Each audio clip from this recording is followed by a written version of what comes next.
जी sir मैंने कर दिया। ओके जी। अच्छा, अब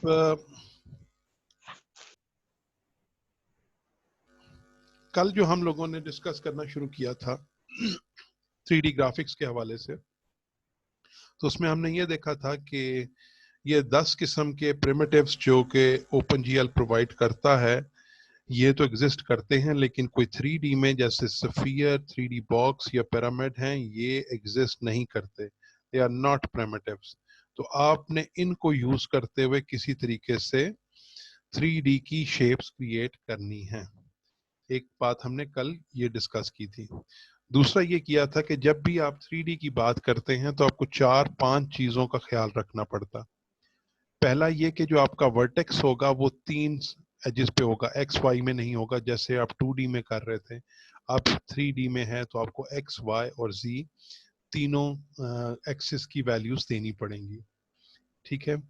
और दूसरी बात ये थी कि आप कलर डिफाइन कर सकते हैं दो तरीकों से, एक RGB या फिर RGBA। इसके अंदर अल्फा मौजूद है। अभी शुरू में हम अल्फा यूज नहीं कर रहे, लेकिन आहिस्ता आहिस्ता अल्फा इस यूज करेंगे। जी बच्चे,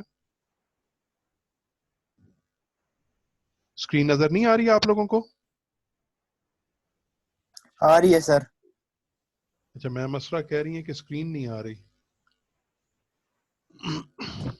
वर्टिसेस वाला पेज आ रहा है सर। कौन सा वाला? वर्टिसीज वाला ना? जी बिल्कुल ठीक है, इसी पेज पे हूँ मैं। मसरा आपको आ रही है इस वक्त स्क्रीन आ रही है अभी आपको नजर?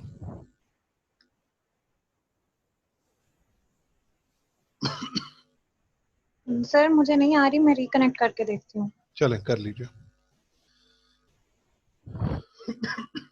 अच्छा, तो ये हमारे पास दो चीजें अवेलेबल हैं जो कि हमने करनी है। इसमें अल्फा अभी हम यूज नहीं कर रहे, लेकिन जैसे जैसे आगे चलेंगे हम अल्फा यूज करेंगे। ये वाला पार्ट ये इसलिए जरूरी है ताकि हम ट्रांसपेरेंसी दे सकें, और हमें कोई लाइटिंग और इस तरह के कामों के लिए इसकी जरूरत पड़ती है। जो तीसरी चीज हम ये देख रहे थे वो है आपका वर्टेक्स नॉर्मल। वर्टेक्स नॉर्मल ये कहता है कि जब भी आप कोई चीज बनाएं तो उसके परपेंडिकुलर सरफेस के ऊपर 3D की शेप निकलती है। तो उसकी परपेंडिकुलर शेप बनाने के लिए आपको ये वर्टेक्स नॉर्मल बनाना पड़ता है। और इससे होता क्या है कि उसको ये समझ में आ जाता है कि किसी भी चीज का, किसी 3D शेप का फ्रंट कौन सा है और नॉर्म और बैक कौन सा है। अब ये अगर 3D में देखा जाए ना, तो इसमें देखने वाले के ऊपर है। फ्रंट ये भी हो सकता है, ऊपर वाला भी फ्रंट हो सकता है, और ये नीचे वाला भी फ्रंट हो सकता है। तो डिपेंड करता है कि आप इसको कैसे देख रहे हैं।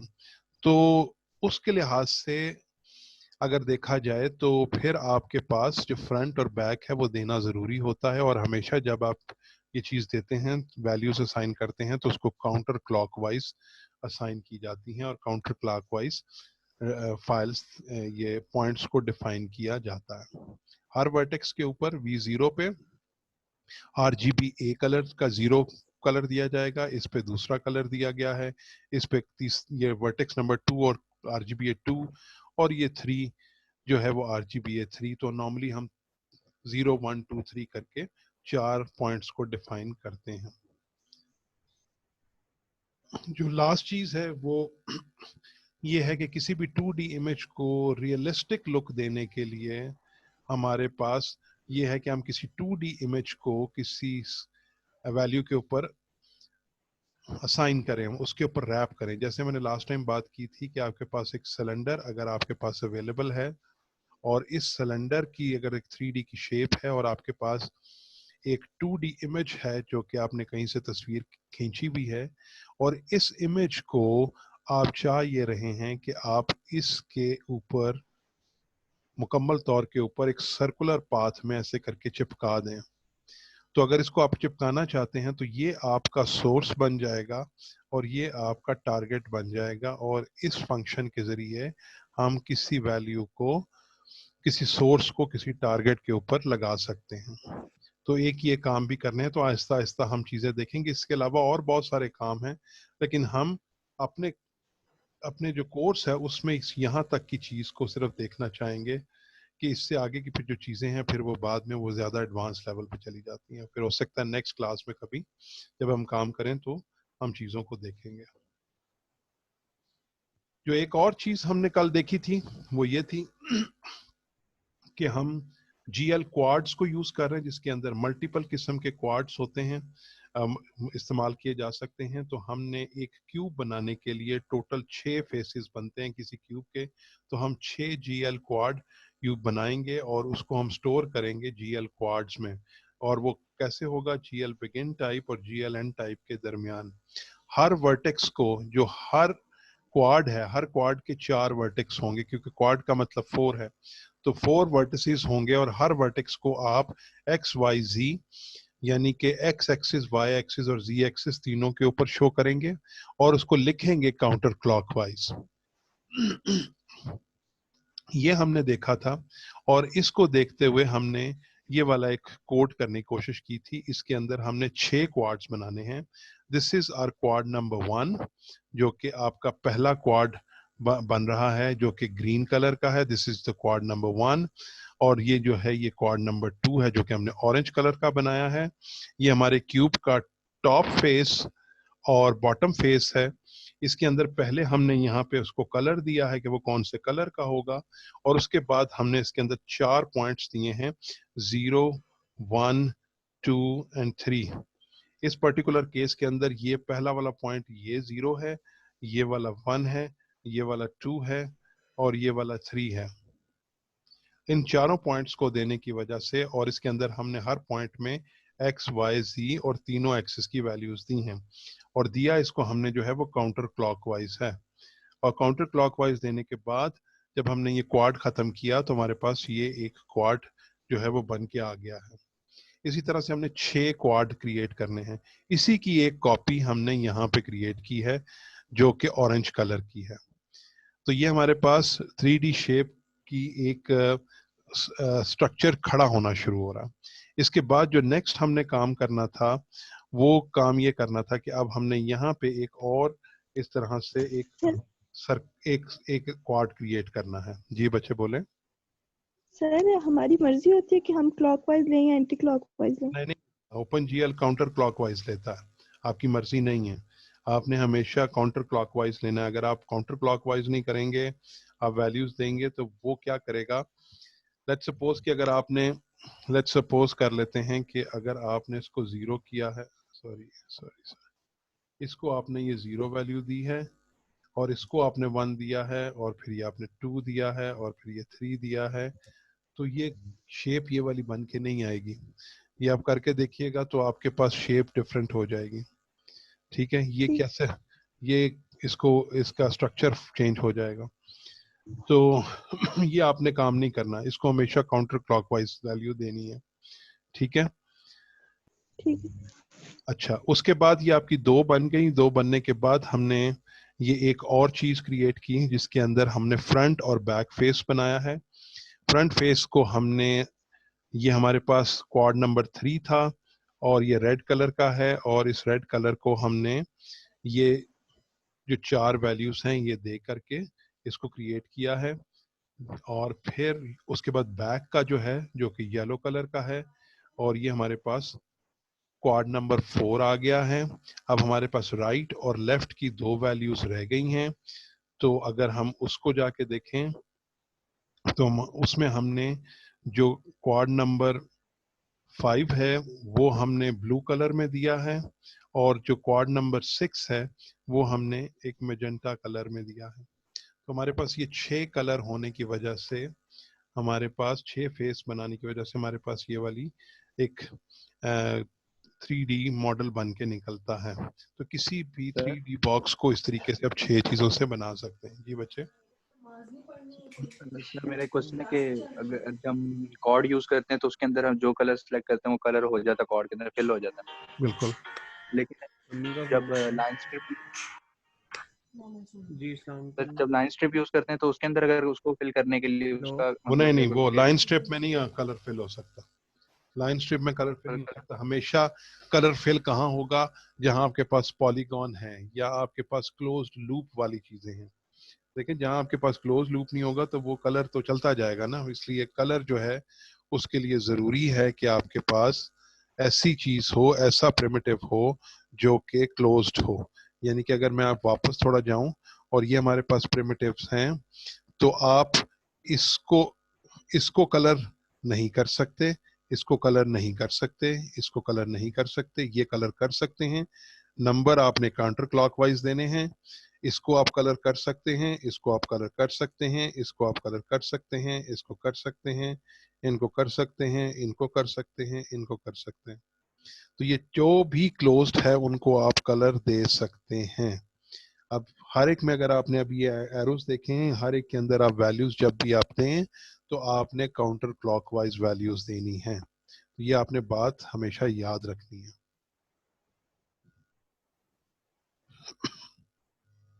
अच्छा जी, अच्छा अब एक और तरीकाकार है इसके अंदर। अब थोड़ा सा मैं प्रोग्रामिंग के स्ट्रक्चर को थोड़ा सा आगे की तरफ लेकर के चलता हूं, जिसे हम कहते हैं इंडेक्स वर्टिसीज। अब इंडेक्स वर्टिसीज क्या चीजें हैं? अच्छा, नॉर्मली होता क्या है, अगर आपने देखा हो कि जो प्रिमिटिव्स हैं, जैसे हमने 6 क्वाड्स बनाए थे, तो अगर मैं इसमें वापस जाऊं पीछे वाले कोड के अंदर, तो हर कोड के अंदर हमने कितने वर्टिसीज दिए? 1 2 3 4 इसमें दिए, 1 2 3 4 इसमें दिए, यानी कि 8 यहाँ हो गए, 8 यहाँ हो गए और 8 यहाँ हो गए। ये 24 वर्टिसीज हमने दिए। लेकिन अगर आप हम गौर करें इस क्यूब के अंदर, तो हमारे पास 1 2, बल्कि मैं इसको यहाँ लिख देता हूँ, 1 2 3 4 5 6 7 और ये आखिरी कोना जो है ये 8 8 टोटल हमारे पास कोने हैं, जहाँ किनारे हैं। इसका मतलब ये है कि इनमें से चीजें जो है ना वो रिपीट हो रही हैं। ये वाला कोना जो है ये 2 दफा रिपीट हो रहा है, ये वाला कोना जो है ये 3 दफा रिपीट हो रहा है, क्योंकि ये ग्रीन में भी जा रहा है, ये रेड फ्रंट वाले में भी जा रहा है, ये राइट वाले में भी जा रहा है। एक्चुअली हर कोना 3 टाइम्स यूज हो रहा है। तो हर वैल्यू आप ये जो 24 वैल्यू लिख रहे हैं, इसकी तरह से कोई ऐसा तरीका कार हो सकता है कि आप 8 वैल्यूज लिख के इसको कंप्लीट कर सकें, तो बार बार वैल्यूज को दोबारा लिखने की बजाय। तो उसके लिए हम क्या करते हैं, हम इंडेक्स वर्टिसीज यूज करते हैं। इंडेक्स वर्टिसीज को यूज करते हुए लेट्स सपोज अगर हम पिरामिड बनाने की कोशिश करें तो वो कैसे बनेगी वो हम ये देख लेते हैं। अब इसमें मैं क्या कहना चाह रहा हूं, वो ये कहना चाह रहा हूं कि जो प्रिमिटिव्स हैं वो वर्टिसीज शेयर करते हैं। तो instead of repeatedly specifying the vertices, it is more efficient to create an index list of vertices.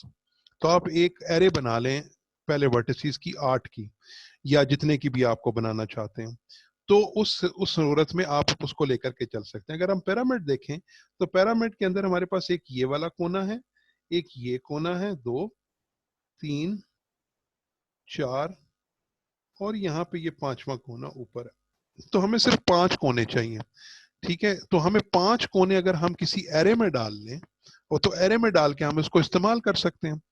तो हम 5 वर्टिसीज को उसकी एक इंडेक्स एरे क्रिएट कर लेते हैं, और हर एक की इस तरीके से कलर एरे भी आप बना सकते हैं। और पांचों के पांचों फेसेस जो हैं, इसके पिरामिड के भी 5 फेस होते हैं, एक फ्रंट है, एक बैक है, एक मतलब आपको नजर आ रहा होगा कि 4 ऊपर हैं और एक नीचे जमीन के ऊपर है।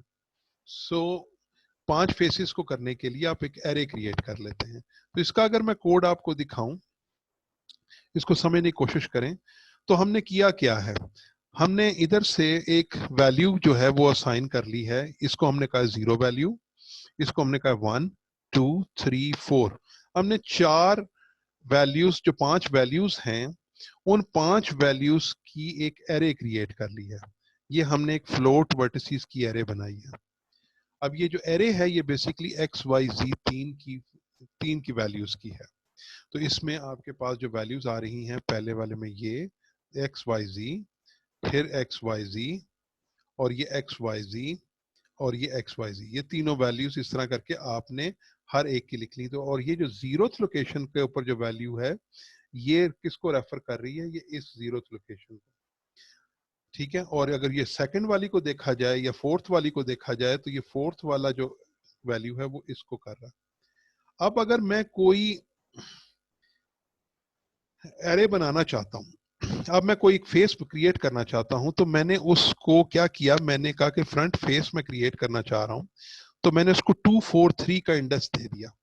यानी कि मेरे पास क्या वैल्यू आएगी 2, और ये इधर से जाएगा 4, और 4 से मेरे पास किस पे जाएगा 3, और ये ऑटोमेटिकली यहां से वापस आ जाएगा। यहां जब मैंने देना है तो मुझे काउंटर क्लॉकवाइज देना है, क्योंकि यहाँ पे मैं फेस बिल्ड कर रहा हूँ। यहाँ आप जैसे मर्जी तरतीब से क्लॉकवाइज या एंटी क्लॉकवाइज जैसे चाहें आप वैल्यूज दे सकते हैं, लेकिन यहाँ देखते हुए आपने ये चीज क्रिएट की है। इसी तरीके से अगर मैं 142 को देखूं तो ये देखें 142 का जो फेस है वो यूं करके क्रिएट होगा, 1 4 और 2 का ये जो फेस है ये क्रिएट हो जाएगा, तो ये भी काउंटर क्लॉकवाइज है। उसके बाद मैं एक और ले लेता हूं जिसके अंदर 041 का है, तो 041 में भी मैं अगर देखूं तो मेरे पास एक ये आ रहा है, ऐसे ऊपर की तरफ जा रहा है, और ये इधर से नीचे की तरफ आ रहा है। और एक मैं लास्ट वाला ले लेता हूं जिसको जो है मैं ये कलर दे देता हूं 403, तो ये 403 जो है ये मैंने ऐसे दिया है 403 और ये ऊपर, क्योंकि मुझे काउंटर क्लॉकवाइज देना है, ठीक है 403। तो ये मैंने सारी की सारी वैल्यूज जो है ना इस तरह से करके दे दी हैं, तो ये मेरे पास 4 ट्रायंगल्स बन के आ जाएंगी। तो ये मैंने 4 ट्रायंगल्स क्रिएट कर लिए। इसी तरीके से मैंने कुछ कलर्स के हवाले से भी जी कलर के हवाले से भी मैंने आप 5 कलर्स की एक एरे बना लिया। अब जिसको मैं कलर देना चाहता हूं तो मैं उसको 0 1 2 3 4 का कोई एक टैग दे सकता हूं, और जब मैं उसको टैग दूंगा तो वो ऑटोमेटिकली वो वाली जो फेस है, वो जो ट्रायंगल है, वो वाला कलर हो जाएगा। सो इस तरह से मैं जी जी सर ये मतलब ये जो लास्ट पॉइंट है 403 ये क्लॉकवाइज नहीं हो रहा सर? नहीं 403 क्लॉकवाइज तो नहीं है। हाँ नहीं, ये गलत लिखा गया, 430 होना चाहिए था। सही, आप सही कह रहे हैं, ये क्लॉकवाइज बन गया, ये 403 ये टाइपो हो गया मेरे से, इसको मैं ठीक कर देता हूँ। ठीक है सर इसके थैंक यू। अलावा एक और बात पूछनी थी। हाँ जी सर ये नीचे जो स्क्वायर है उसके लिए नहीं हम लोग यहाँ पे डालेंगे कोई, क्या चीज? मतलब सर ये जो बेस इसकी है? नहीं अभी हमने बेस हमने नहीं बनाई ना, क्योंकि बेस इसलिए नहीं अभी बनाई क्योंकि बेस क्वाड है और ऊपर ट्रायंगल्स हैं। तो अब अगर आप देखें, आप ट्रायंगल्स के अंदर ट्रायंगल बना सकते हैं, क्वाड्स नहीं बना सकते। नीचे अगर आप देखें तो नीचे ट्रायंगल नहीं है, नीचे आपके पास 4 कोनों वाली चीज है, वो अलग बनेगी। सही ठीक है ना, आप उसको इसके अंदर ऐड नहीं कर सकते। सही सर, एक जैसी चीजें इकट्ठी हो सकती हैं, दूसरी चीजें इकट्ठी नहीं हो सकती। सही हो गया। ठीक है, इसको अगर मैं अभी क्लियर करता हूं और इसको मैं अभी फिलहाल बंद करता हूं, अब मैं इसको कोड की सूरत में ले आऊं, तो यहां पे अगर मैं आपको दिखा सकूं कि ये देखें, यहाँ पे मैंने पहले एक GL बिगिन के साथ GL क्वाड्स किया है, और ये वही मैंने पहला वाला फेस, सेकंड फेस जो कि बॉटम है, फिर फ्रंट, फिर बैक, फिर लेफ्ट और फिर राइट, ये मैंने इसमें क्रिएट किया है। ठीक है, और जो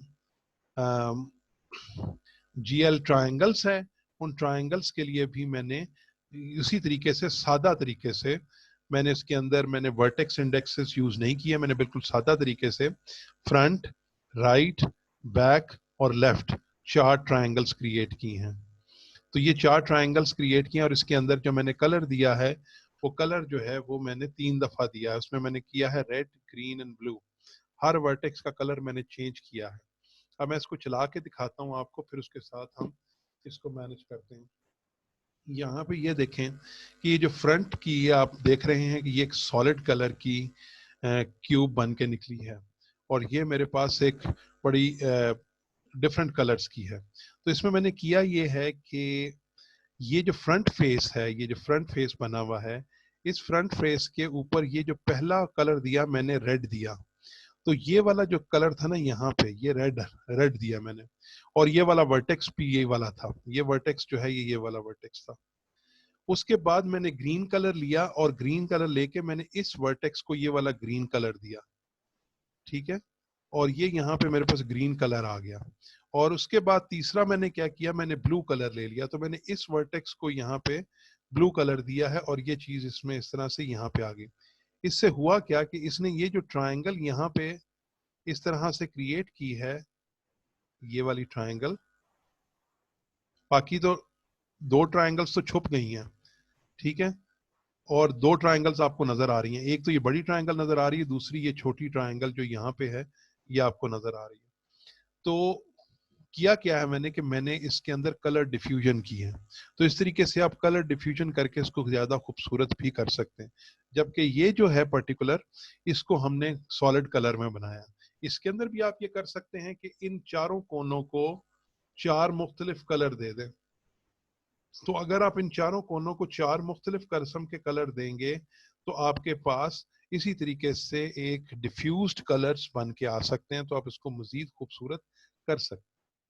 अब इसमें एक सवाल ये है कि अगर ये इसमें भी 2 फेस नजर आ रहे हैं और इसमें भी 2 फेस नजर आ रहे हैं, तो इसमें हमने टोटल 4 ट्रायंगल्स बनाई हैं और इसके अंदर हमने टोटल 6 क्वाड्स बनाए। जब नजर नहीं आने तो फिर जरूरत क्या है? एक्चुअली मसला ये है कि बेशक वो यहाँ पे नजर नहीं आ रहे, ये कोई चीज नहीं है, लेकिन जैसे आप इसको रोटेट या एनिमेट करने की कोशिश करेंगे तो फिर वो चीजें सामने नहीं आएंगी, क्योंकि आहिस्ता आहिस्ता हमने इनको रोटेट भी करना है, एनिमेट भी करना है। तो हम वो चीजें पहले बना लें। नॉर्मली रेंडरिंग करते वक्त, जिस वक्त आपका कोड चल रहा होता है, जो चीज छुप जाती है उसको गायब कर देता है, लेकिन कोड के अंदर ये चीजें मौजूद होना जरूरी है ताकि ये जो कोड है ये चलता रहे। तो इस वजह से आपने ये चीज काम करनी है। तो जो नेक्स्ट लैब है, उस लैब के लिए ये वाली जो CPP फाइल है ये मैं मसरा को दे दूंगा, ठीक है, और इसके अंदर आप इसको इन दोनों चीजों को रिक्रिएट करने की कोशिश करेंगे। और इसके साथ साथ जो चीज को क्रिएट कोशिश करेंगे वो ये है कि आप कोशिश ये कीजिए कि आप जो है इसके अंदर ये इंडेक्स वर्टिसेस लगाने की कोशिश करें। इस तरह से आप इनके कलर्स के एरेज बनाने की कोशिश करें ताकि आपके जो कलर्स हैं वो आप आसानी से चेंज कर सकें और इसके वर्टिसेस जो हैं वो उनको आप एक एरे के अंदर मूव करें। ये मैं एज एन असाइनमेंट, मतलब आपकी लैब का काम, थोड़ा सा एडिशनल काम आपको दे रहा हूँ, ठीक है। सो हम यहाँ पहुंचे हैं जिसके अंदर ये है कि pixel refer to the dots on the display which are aligned 2-dimensional grid of a certain row and column corresponding to the display's resolution। ठीक है, पिक्सल और फ्रैगमेंट क्या चीज है? अभी हम एक नई चीज करने जा रहे हैं। जो पिक्सल का ताल्लुक है वो डिस्प्ले से है और डिस्प्ले जो है वो 2-dimensional ग्रिड है और वहां पे आपके पास एक्स वाई की पोजीशन है और यहाँ पे आपने RGB कलर देना है। तो जो आप प्रिमिटिव से जो इस तरह की शेप क्रिएट करते हैं, जिस वक्त वो रेंडर करता है, रेंडर करने के बाद उसको सारे के सारे पिक्सल्स को कलर करता है। ये तमाम पिक्सल्स जो हैं उसको कलर करके फिर उसके बाद डिस्प्ले में देता है। तो इसलिए इसके ये जो कन्वर्जन है, इसका मतलब इसलिए आपको ग्राफिक रेंडरिंग पाइपलाइन की जरूरत पड़ती है, क्योंकि हमने तो ये वर्टिसेस दिए थे 1, 2 और 3 और ये कह दिया था कि इसका कलर जो है वो ब्लू है। तो उसने इसके अंदर के जितने पिक्सल्स थे उनको कलर किया। अब जितनी आपके पास लेट्स से कि 6 के करीब अगर आपके पास क्वाड्स हैं किसी 3D क्यूब के अंदर, तो आपके 6 फ्रैगमेंट्स हैं। तो आपके 6 के 6 फ्रैगमेंट्स को डिफरेंट तरीके से डिफरेंट कलर दिया जाएगा। In order to produce the grid aligned pixels of the display, the rasterizer of the graphics rendering pipeline, as its name implied, takes each input primitive, primitive ले लेता है कि क्या आप quad बना रहे हैं, and perform raster scan to produce a set of grid aligned fragments enclosed within the primitive। तो वो आपके पास उसका एक फ्रेगमेंट क्रिएट कर देते हैं, उसका एक फेस क्रिएट कर देते हैं। A fragment is a 3-dimensional with an XYZ position. The XYs are aligned with a 2D pixel grid। ठीक है, the Z value को ये डेप्थ कहते हैं। ये 2 XY की पोजीशनें लेगा, ये पोजीशन यहाँ पे लेगा और Z एक्सेस को ये डेप्थ के तौर के ऊपर लेकर के चलेगा. The z value are needed to capture the relative depth of various primitives so that the occluded objects can be discarded. Occluded object का मतलब है कि जो ऐसे ऑब्जेक्ट्स हैं जो कि छुपे हुए हैं, जो ऐसे फेस हैं जो कि आपके छुप गए हैं, उनको डिलीट किया जा सके. तो ये खुद ब खुद उनको डिलीट कर देता है. लेकिन जैसे आप एनिमेट करते हैं तो वो दोबारा सामने आते हैं, तो फिर उनको वापस भी ले आता है. तो आपको डिलीट करने की जरूरत नहीं है. ये खुद ब खुद ऐसी चीजें जो कि 3D में छुप जाती हैं उनको डिलीट कर देता है रेंडर करते वक्त. So fragments are produced via interpolation of vertices. Interpolation का कॉन्सेप्ट हम लोगों ने बहुत पहले कंप्यूटर ग्राफिक्स का जो मैं वेक्टर का और बिटमैप पढ़ाया था उसके अंदर मैंने आपको एक्सप्लेन किया था कि इंटरपोलेशन क्या होती है. Hence a fragment has all the vertex attributes such as color, fragment normal color and texture coordinates. ये तीनों चीजें कि उसका कलर क्या है, उसका टेक्सचर क्या है, उसके पास तमाम चीजें मौजूद होती हैं. और ये किसके साथ काम करता है? वर्टेक्स शेडर और फ्रैगमेंट शेडर के साथ. ठीक है. जो डायरेक्ट 3D का कौन है, एक जो ओपनजीएल के साथ एक और programming language direct 3D use की जाती है, उसमें वो फ्रैगमेंट को पिक्सल का नाम देता है. वहां पे वो फ्रैगमेंट शेडर नहीं लिखता, वहां पे लिखता है पिक्सल शेडर. तो ये दोनों के सिर्फ नाम में फर्क है, अदरवाइज चीज एक काम कर रहे हैं. सो ये हमारा आज का टॉपिक है और ये हमने तकरीबन कंप्लीट किया है. और अब आपकी नेक्स्ट क्लास में जो लैब होगी उसके अंदर आप 3D का काम करेंगे. एक बात जो जाने से पहले मैंने आप लोगों से करनी है वो ये है कि बच्चे आप लोगों की तरफ से मुझे जो प्रोजेक्ट्स हैं उनकी लिस्ट अभी तक रिसीव नहीं हुई है. मुझे उमर ने कुछ चीज़ें भेजी हैं लेकिन वो चीज़ें जो हैं वो अभी कंप्लीट नहीं है. उसके अंदर कुछ मेरा ख्याल है 8-10 ग्रुप्स ने तो बता दिया है, बाकी ग्रुप्स ने अभी तक नहीं बताया. तो मेरी रिक्वेस्ट ये है कि मुझे आज तक कर दें, अदरवाइज फिर मैं ये है कि आपके नाम पे कोई ना कोई असाइन कर दूंगा, मैं ग्रुप खुद बना दूंगा. ठीक है. उमर है यहाँ पे? उमर आप मौजूद हो? उमर बाजवा है तो सही. उमर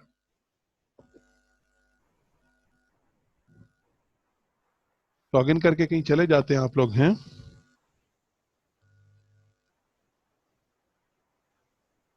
नहीं सर, हम इधर ही हैं. अच्छा, तो बोल नहीं रहे. उमर किधर है? उमर कहाँ चला गया? अब ये उमर ने मुझे एक लिस्ट भेजी है. इस लिस्ट के मुताबिक आमना अस्का, अनस हासिन, अब्दुल्ला मलिक, उमर खुर्शीद, ठीक है, उमर बाजवा और उमैर, ईसा और उजैर, खतीजा और ताहिरा, अरीबा और मलाइका, अब्दुल्ला और मोहम्मद बादशाह, असाम और दाइम, शाजेब जवेरिया, अहमद हसन और कशमाला, हमजा इमरान और मोहम्मद बिन आमिर और उसामा अहमद. अगर मैं ये देखूं तो आपके पास 1 2 3 4 5 6 7 8 9 10 11 12 13 टोटल 25 लोगों ने मुझे आपका नाम लिखवा दिया है. 25 पीपल. तो मेरे पास टोटल आपकी स्ट्रेंथ जो है वो 32 की है. तो बाकी लोग नहीं हैं. तो बाकियों को या तो फिर मैं असाइन कर दूंगा, और नॉर्मली इतने लोग ही आ रहे हैं. अभी इस वक्त तो 29 की पार्टिसिपेंट्स हैं. मुझे और मैं मसरा को अगर निकाल दें तो 27 लोग हैं, यानी कि 2 लोग एक्स्ट्रा हैं यहाँ पे जो कि इस लिस्ट से हैं या इस लिस्ट में नहीं है. तो काइंडली मुझे मैसेज कर दें अपने नाम और चीज़ें, या उमर को बता दें ताकि मैं इसको क्लोज करूं और आपका असाइनमेंट इसके ऊपर डाल दूं. ठीक है. सो बाकी अपना ख्याल रखें. इंशाल्लाह अगर कोई क्वेश्चन है तो पूछ लें, नहीं तो फिर हम अगले हफ्ते इंशाल्लाह आपसे बात करेंगे.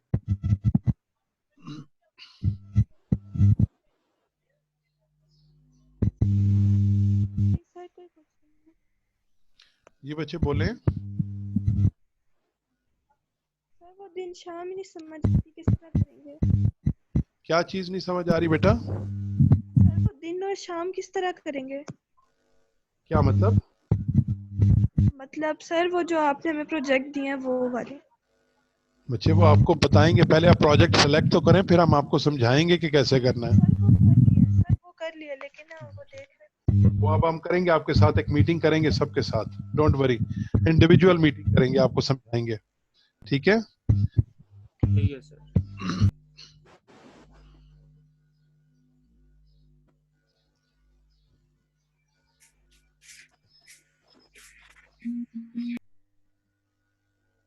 चलें जी, ठीक है। मैं इंशाल्लाह फिर आप लोगों से नेक्स्ट वीक में मुलाकात होती है, और अपना ख्याल रखिएगा। और इंशाल्लाह एक नेक्स्ट वीक में हम एक क्विज भी करेंगे। जो क्विज है वो माउस और कीबोर्ड के चीज़ों के ऊपर होगा। जो आपने कीबोर्ड और माउस की दो चीज़ें की हैं उनके ऊपर एक छोटा सा क्विज होगा। वो हम क्विज जो है वो भी किसी, मेरा ख्याल है वेडनेसडे वाले दिन या थर्सडे वाले दिन करेंगे। तो एक थोड़ी सी तैयारी अपनी उस पर रखिएगा। आपने उसकी लैब भी कर ली है, ठीक है, दोनों काम आपने कर लिए हैं। अब हम उसका एक छोटा सा क्विज इंशाल्लाह नेक्स्ट वीक में करेंगे। ओके सर वो जो क्विज नंबर 2 था उसके कोई मार्क्स वगैरह नहीं पता मैंने चले? वापस कर दिए थे सबके मार्क्स। अगर आपको नहीं मिले आप मुझे व्हाट्सएप पे रब्ता कीजिएगा, मैं आपको आपके मार्क्स बता दूंगा, या मैं एक दफ़ा चलिए दोबारा सबको सेंड कर देता हूँ, ठीक है। ठीक है सर। जी और एक और चीज़ ये है कि वो मैंने कल बात की थी कि असाइनमेंट्स के हवाले से, अपनी असाइनमेंट्स काइंडली इस वीक के अंदर कंप्लीट कर दें। आपने की हुई हैं, आपने अपलोड नहीं की हुई, काइंडली आप लोगों से रिक्वेस्ट है कि अपलोड कर दें। मैं आप लोगों को काफ़ी टाइम दे रहा हूँ। उसके बाद फिर मैं अगर आपके मार्क्स 0 लगाऊंगा तो फिर आप मुझे नहीं कुछ कहिएगा, ठीक है। सर एक बात पूछ लूं? जी जी बोलें। सर वो टोटल 6 है ना, तो उसमें अभी पहली एक हम पांच लोग पहली पांच छठी की तो अभी डेडलाइन है 30 अप्रैल। पहली 5 की वैल्यूज आपने सबमिट करानी है, ठीक है बच्चे। सर उमर का मैसेज आया है, जी जी वो माइक। मुझे, ठीक है वो उसका माइक का इशू होगा, कोई बात नहीं, ऐसे कोई ऐसे इशू नहीं है, ठीक है। वो हमें तो नहीं मालूम होता ना कि माइक का कोई इशू चल रहा है। सो उसने मैसेज कर दिया था, वो मैंने देख लिया, डोंट वरी। तो बस उमर ये जरा कंप्लीट करवाओ ना बाकी के प्रोजेक्ट्स, ताकि मैं इसको आपके गूगल क्लासरूम के ऊपर अपलोड कर दूं, ठीक है। ओके जी, मुलाकात होती है इंशाल्लाह अगले वीक में।